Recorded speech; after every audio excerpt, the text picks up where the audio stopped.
confronts Cheryl and sits her down one day and says, I know what's happening in your house. And she's like, what are you talking about? You don't know anything about me. And he says, I know that you're sleeping with your father.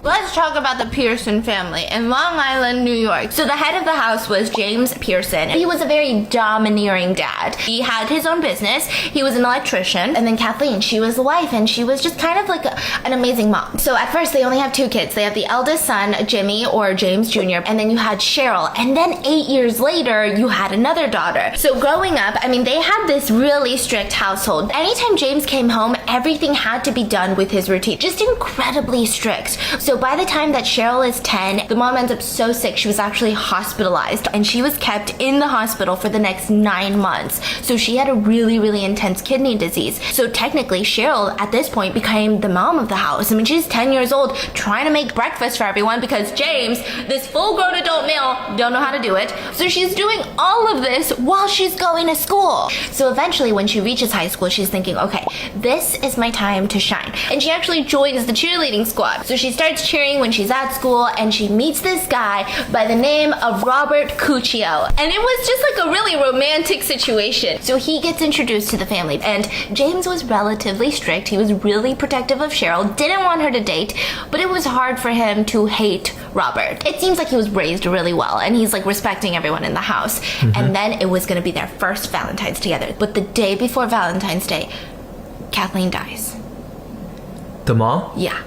And Cheryl is wrecked. And now Cheryl has to get accustomed to the fact that she's pretty much taking care of her little sister. So she has to run the household. She's got to make breakfast every morning, get her sister up, ready for school. And while she's doing all of this, Rob was really the only person that was her stability. And it seemed like around the time that Kathleen had died, James, the dad, he started getting incredibly protective of Cheryl. He started doing some creepy things. He would follow them to the movie theaters on their date, like their once in a blue moon date, and he would sit a couple of rows behind them just watching them. And people remembered seeing James kind of act more like a jealous boyfriend versus an overprotective dad. The vibes were just weird for people that were witnessing this entire experience. There was one night when Rob came over for dinner, and afterwards Cheryl had cleaned up the whole table by herself, and then she started scooping ice cream for dessert. And she put it down to Rob first before the dad. Now, of course, he's gonna get a little bit upset, but he stood up in the middle of all of this in front of Rob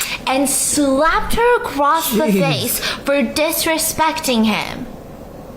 And then there was another instance that a fellow classmate had witnessed. He is driving her to school, so Cheryl's in the passenger seat, the dad is in the driver's seat, and as she's about to get out, it's Valentine's Day again. So she had written a card to Rob, and it fell out of her pocket or out of her backpack, and he grabs her back in and starts punching her in front of the school until she was knocked unconscious. So it, again, kind of confirmed in a lot of people's beliefs that the dad acted really much like a jealous boyfriend versus an overprotective dad. Insane abusive. So one day, Rob meets up with Cheryl, and Rob has had this sneaking suspicion that something just really odd is happening in that household. It's not normal, and it's not just abuse. So he confronts Cheryl and sits her down one day and says, I know what's happening in your house. And she's like, what are you talking about? You don't know anything about me, you know? Suddenly she's acting very defensive, very cold, and he says, I know that you're sleeping with your father. And she kept denying it. She was like, no, I'm not. No, I'm not. No, I'm not. And he kept saying, it's okay. You can tell me anything. I love you. You can just tell me the truth. And she just broke down and admitted to the fact that it all started that first day when she was 10 years old and her little sister was 2 on her 2nd birthday. Remember Kathleen had been rushed to the hospital? Well, the dad had said, Cheryl, we're gonna go see your mom at the hospital. And that was the first time he R-worded her on the way to see his sick wife at the hospital. And so since that day, she said that he R-worded her 2 to 3 times a day. Especially with Kathleen after her passing, it only got worse and worse. And during the R words, he would keep telling her, pretend like I'm your boyfriend. That's insane. And he would constantly tell her, no one's gonna believe you, no one's gonna believe you, and if you do anything, it'll be time for your sister to take your place. Her sister was 8.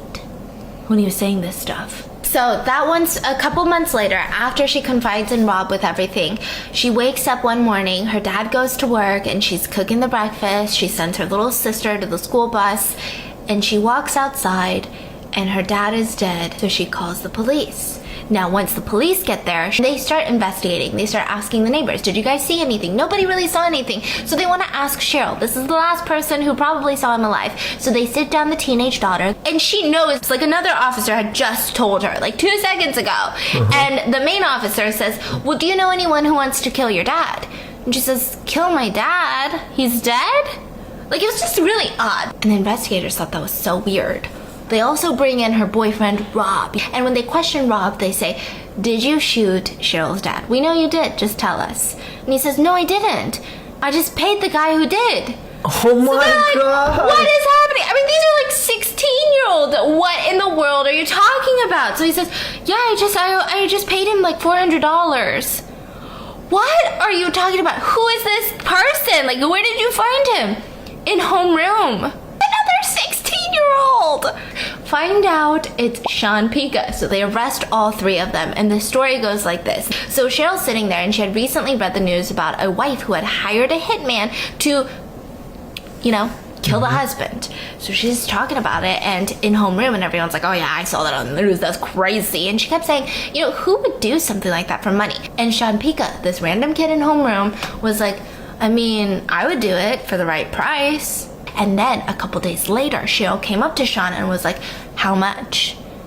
$1,000. So he's just going along with it. And then about a couple weeks later, she breaks down and confides in him that she is being essayed by her dad. And so Sean, knowing all of this, he starts getting scared for her. Oh. So that day, he goes with his gun, hides behind a tree, and he sees James come out for work. So Sean, the 16-year-old, did murder James Pearson. And he got paid? $400. Their whole stories matches up. It seemed like all three of them had the same exact story of she was being R-worded at home. We felt like this was the only option. And this just divided the community. I mean, you had half of these people saying, poor kids. I mean, some of these people thought that Sean was a hero, like a high school hero. And then so many bombshells happened. So the grandma of Cheryl, who is also James's grandma, or James's dad, right? She was against Cheryl. Or James's mom. James's mom was against Cheryl, her own granddaughter.